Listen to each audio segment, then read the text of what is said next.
Grandmaster Ramesh Babu Praggnanandhaa on your screen taking on Nodirbek Abdusattorov, who's just placing his suit on his chair. Two amazing talents in the world of chess. Uzbekistan's Nodirbek, India's Praggnanandhaa. Third round of the Superbet Chess Classic in Romania. The clocks have started. Pragg opens the game with 1c4, the English opening. Now let's see what Nodirbek responds back with. This is the first game that Pragg has with the white pieces. He's played two blacks here until now against Gukesh and Caruana, and both of them were quite exciting encounters. G6 played here by Nodirbek. He wants to put his bishop on G7. And Pragg says, well, now I'm happy to transpose this into a d4 opening. He pushes his pawn to d4. And Nodirbek brings his knight out to f6. Wow, we are in for a fight here. Knight to c3. Is this going to be a King's Indian with bishop g7 and e4, where white captures the center? No, it's the Grunfeld defense with d5. Knight comes out to f3.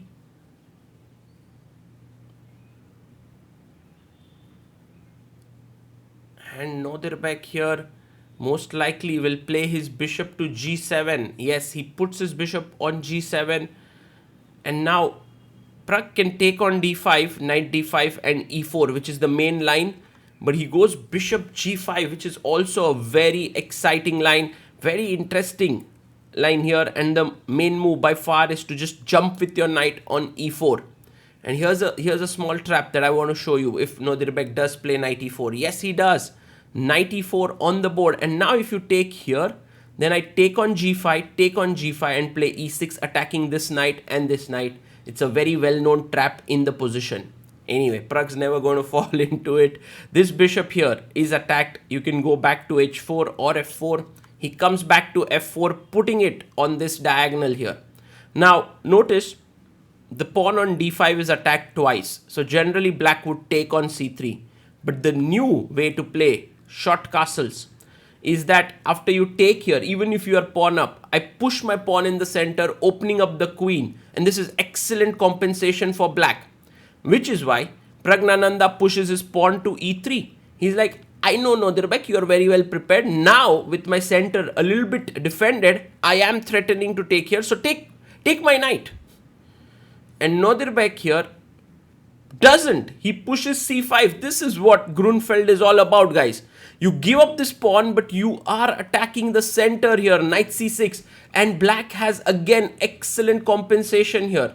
Wow. In the spirit of Grunfeld here is Nodirbek Abdusattorov playing. Pragg takes the d5 pawn with his own pawn. And he's like, now your knight is hanging. Nodirbek can even ignore this and bring his bishop out. You know, continue development. But the other option, of course, is to take on c3, and he takes it. Knight takes c3 is taken. And now pawn takes c3.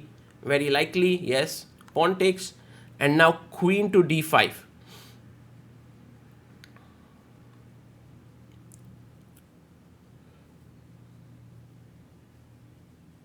I think Nodirbek just trying to be certain about his choices. Queen takes d5. He has 1 hour 10 minutes. Meanwhile, Praggnanandhaa at 1 hour 31 minutes. Pragg is maybe one of the best prepared players in the chess circuit right now. Bishop e2 played. Very interesting pawn structure we have on the board, guys. Pawn takes pawn. You can see now Pragg will take with the pawn. He has an excellent structure here, 5-1 versus this structure, and he brings his knight out. Other option was to give a check. When playing this endgame is also a very interesting possibility. But anyway, he went knight c6, Pragg castles here. Bishop to f5. Black has a long-term advantage in the endgame with an outside pawn majority, but to get it rolling is not so easy. And h4 here by Pragg. This is modern chess, guys. You know, in the olden days, someone would have played rook c1, queen a4, you know, moves like that. But h4 and one starts to think, what is h4 all about? It's not about attack, right? It's not that you're going to mate this king. You don't even have so many pieces here. Your own king is castled, so you don't even have the rook here. Why has Pragg played the move h4 is the big question. And Nodirbek also has the same question. He's like, I'm not touching this pawn here. I'm just going here. And Pragg pushes even further. In fact, this time he's even ready to give up a pawn with gh5. But of course, it would make the black structure a little bit weird and ugly. So he just brings his rook. Look at Nodirbek. While Pragg has been spending time pushing his h-pawn, Nodirbek has brought his rooks into the center of the board.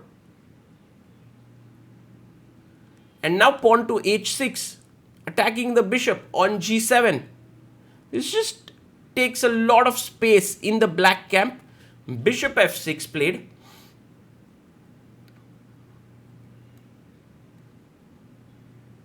And queen to a4. Fantastic. It's just nice move coming out from the d file. And this pawn to h6, is this an asset or is this a liability? This entire idea, h4, h5, h6, is it worth investing 3 moves into it? Praggnanandhaa is like, I'm going to take your queen. Knight takes a5, taken. And the game has now moved into an end game where the move at pawn on h6 might not look that relevant once again. Pragg brings his rook to c1, stopping the black rook from entering into c2. And what will Nodirbek play now? Here. He brings his knight back to c6. Maybe threatening knight to b4. When the knight could jump to c2, to d3, attack the a2 pawn. And Pragg here comes back, pushes his pawn to a3. Now the knight can no longer jump here. Little moves. e5 is difficult to engineer because the knight and bishop and pawn are controlling it. So white has some sort of a bind. But Nodirbek is like, I don't know what it means because I'm just playing e6. And when your knight moves away, I'll push e5. Now Pragg has to decide what to do. He goes knight to g5. The knight here is very well placed, looking at these squares, but he's left the control of the e5 square. Isn't e5 possible now? Also, you have to be careful. If you don't do anything, g4 is coming in to trap the bishop. So e5 is the most logical move here. Praggnanandhaa was okay allowing it, and you can see Pragg did use a lot of time for that decision, because allowing your opponent the e5 break could well be helping him to equalize the position. Pawn takes pawn, and now knight takes pawn here. So black looks to be doing very, very well now. You can see this bishop can enter here. The knight is looking here. It's all looking pretty good for Nodirbek. Pragg takes on c8. Okay. Rook takes c8 played. And now Nodirbek plays, what is his move going to be? Rook takes c8. He takes. And now you can take the d file. That's a small win for white here. And very important to notice that you can't move your rook in, because later on I'll take, and there's a mate here. And this is what the h6 pawn is doing to black. Black would have loved to not have this pawn here, because now what is happening, by the way, bishop e7, a very interesting move, because if you take on e5, I can take on g5. So it's not really hanging on e5. What this pawn on h6 is doing is effectively tying down the black rook to the last rank. It's not letting the rook move. And now Pragg has a very strong move up his sleeve, and he finds it. e4 is an absolutely superb, sublime move. I mean, there's no other way to describe it. Really. e4. What a move this is. Now think about it. Bishop takes knight. your bishop is hanging, so there's no time to take on f5. So you must take back bishop g5. And by the way, Pragg has 29 minutes, Nodirbek 35 minutes, and Nodirbek even wins a pawn here. He's like a clean pawn up. But what has Pragg gotten in return? The dark squared bishop is gone. So the dark squares have become even further weak. Bishop f6. Attacking here the knight on e5. Knight goes back to c6. And now rook d7 coming in. This is what Pragg wanted. He wanted a way to get in, and for that he's even ready to give up a pawn. Isn't that simply incredible? This rook d7 move is just beautiful. Beautiful move by Pragg, attacking on d7 and f7. And Nodirbek now is saying to Pragg, hey, look, your knight, get your rook out of here. I'm defending this pawn here with my bishop. I know that you want to come bishop c4 and attack my weakness on f7, but I'm not going to let you do that. I'll just put my bishop on d5 square, and I'm a pawn up. You don't have enough compensation here. Well, that's the discussion between white and black right now. Does white have enough compensation for the missing pawn? I love this move that Pragg has played, bishop g7. It just limits this king's path completely. It cannot move. Also, pushing the pawn just weakens the entire 7th rank, so you don't want to do that. Nodirbek goes rook d8. His rook is well placed here on d8. He can't move his rook away, as we have discussed. There's a check that could come in. And now Praggnanandhaa goes bishop b5. Oh, I get it. Maybe Pragg wants to go from e8 to attack here, although the pawn is defended. Not so easy. Not so easy here for Nodirbek, but also for Pragg to make inroads, also not so simple. a6, bishop a4. Look at how Pragg's playing this. He's keeping an eye here, okay? And if you want to get rid of the bishop by b5, which Nodirbek does, he does weaken the entire 7th rank. a6 is weak. The entire position gets a bit soft.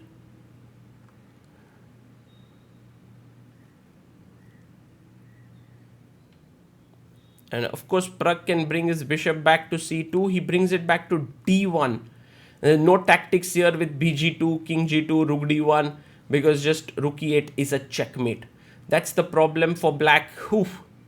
Knight comes out to c6, and Nodirbek is like, now I have moved my pawns, my knight is well placed, my bishop is well placed, rook is well placed.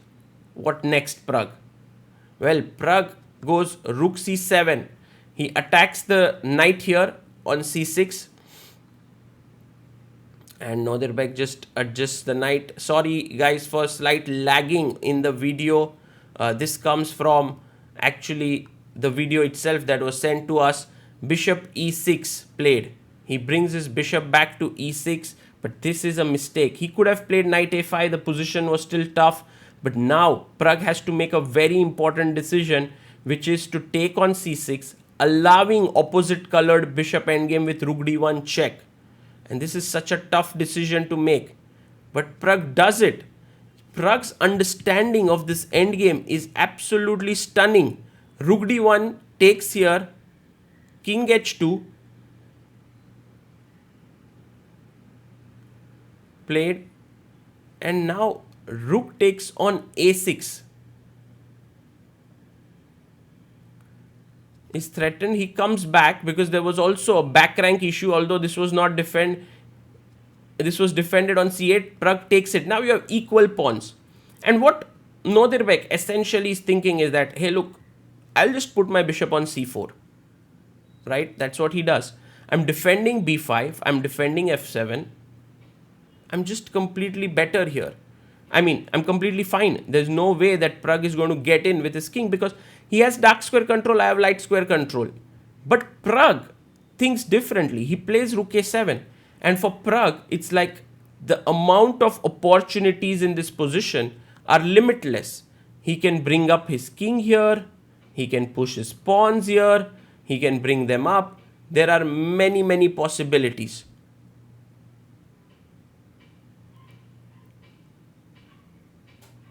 pushes his pawn to f3.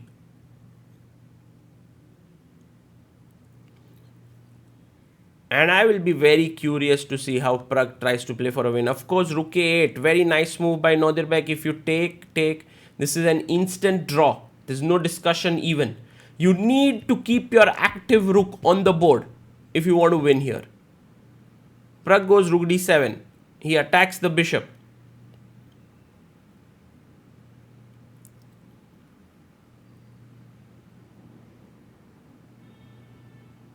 And now Nodirbek plays bishop to c4. He puts his bishop on the c4 square.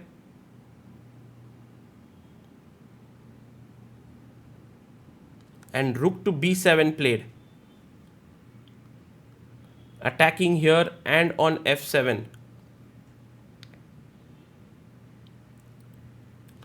The rook comes to e8.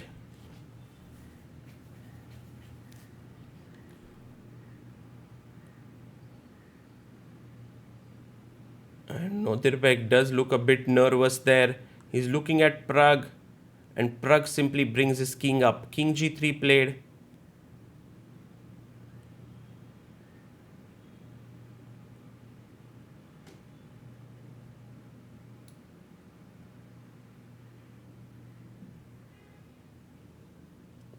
And rook a8. Now the rook keeps an eye on the a3 pawn, but it can never take it because there's a mate. So white can simply bring the king up even one step further. Pragg decides to bring the king to f2. And here's the thing about Pragg. In the endgame, if you want to become a good endgame player, what you need to do is not rush. Like if your idea is that your king will go to f4 someday, then g5, then f6, you don't always have to go the fastest route when your opponent has no play. You see, Nodirbek has no play here. It's much better to spend time. Look at this, bishop e5. Now, what's the purpose of this move? Well, of course, it tempts him to take and give a checkmate, but Pragg knows that Nodirbek's not falling for this trick. So what is his idea here is to just place the bishop on a good central square.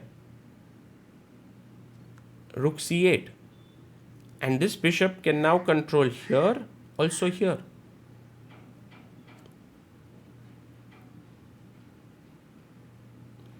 We are on move 43 now. Both players got extra 30 minutes on the clock. You can see Nodirbek has 44 minutes. Pragg goes back to g7. He's just exercising his domination of the position. Here.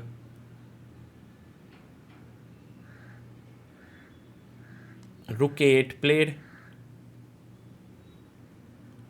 And now Pragg, what does he do next? Because Nodirbek has these three squares where he can constantly keep moving the rook. He has these squares for his bishop where he can constantly keep moving. g4, the kingside play has begun. Okay. And Nodirbek brings the rook to e8. And now king to g3. The king comes up.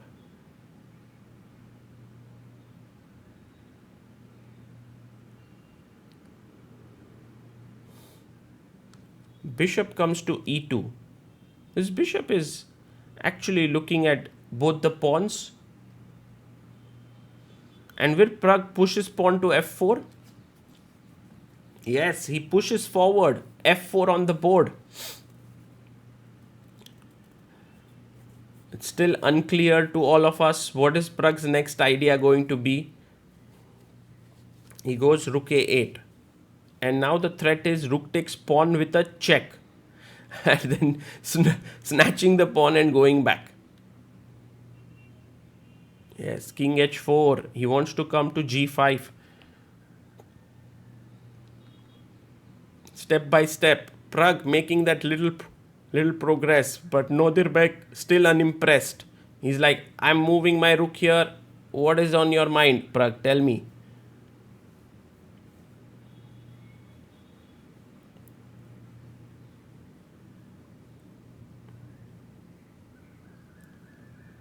And Pragg goes king g5. He brings his king into the game.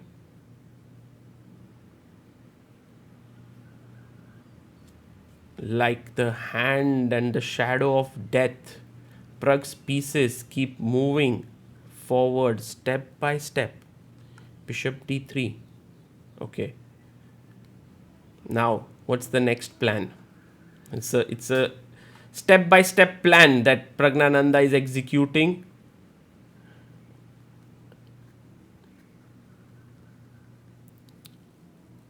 You see, he wants to push f5, I believe. But again, bishop e5. Wait, what's the hurry? Let's do it calmly. Bishop e5.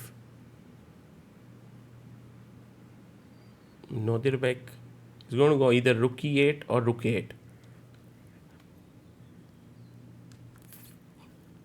Rook e8 on the board.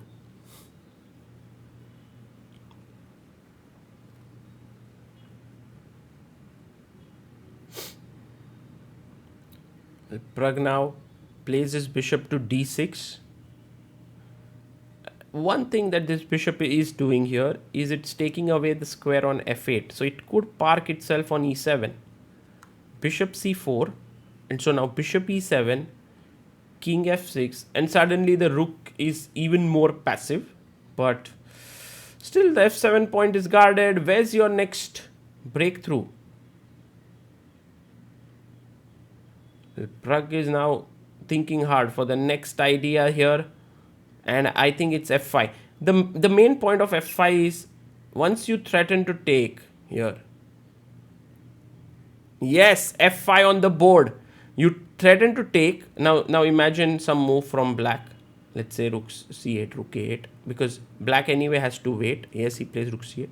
Now if you take, he cannot take fg. Has to take hg. But maybe black is fine here because this pawn is defended.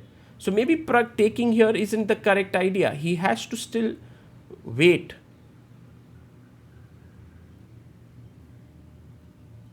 He goes bishop e5. Puts his bishop again on a good square.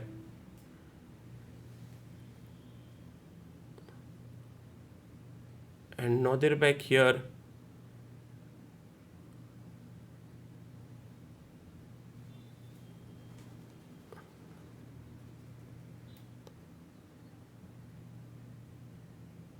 plays rook to e8.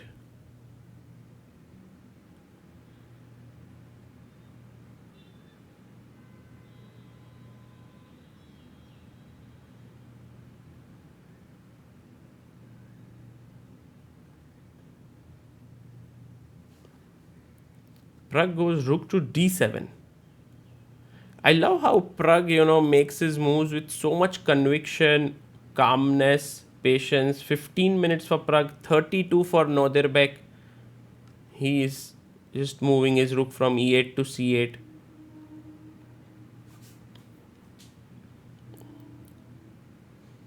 And now Pragg plays bishop f6. Well, you can continue with rook e8. But this time fg, hg already has h7, king takes, and rook d1 with a mating idea. Oh my god. So Nodirbek gets a bit worried and takes on f5 because of this entire threat. Wow. Pragg is an absolute genius here. With rook d7, he actually was planning to switch this way. Man, what a guy. Takes, but now the G file has opened up and Nodirbek is trying to run away with king f8.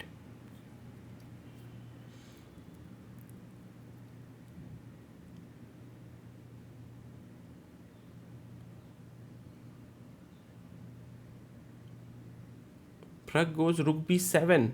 Now what Pragg is super happy about is the fact that not only is his rook attacking this way, it could someday go from here and attack from this side. So rook 8.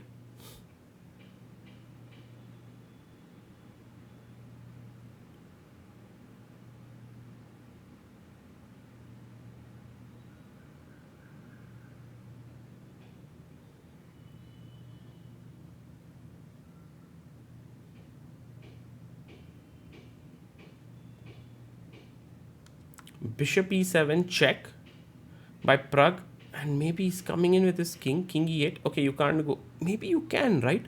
King here. If you give a check, I have king g7. Wow.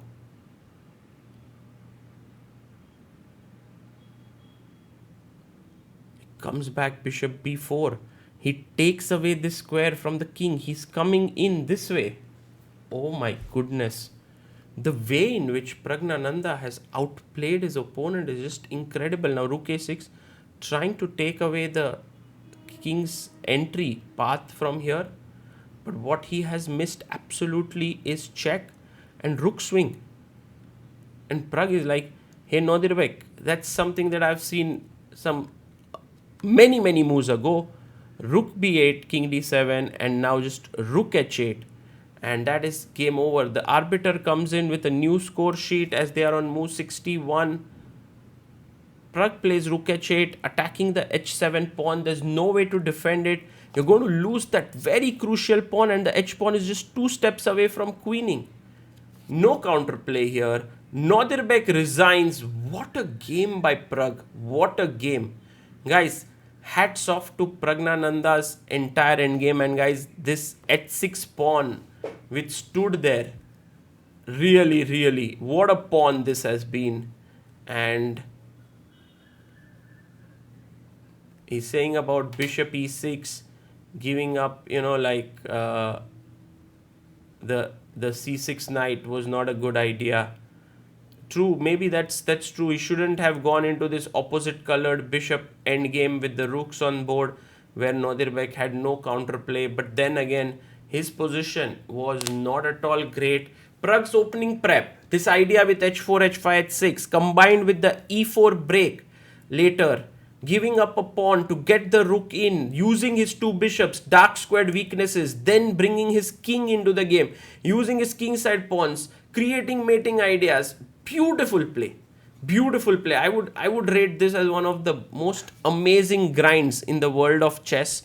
And to beat a player like Nodirbek, who is 27-71 in this style, goes to show what an amazing positional player Pragg is. And hats off to Pragg. Kudos to him. He is now in the joint lead in the tournament with 2 out of 3. And along with Fabiano Caruana, we're looking for more such Pragg grinds at the Superbet Grand Chess Tour 2025.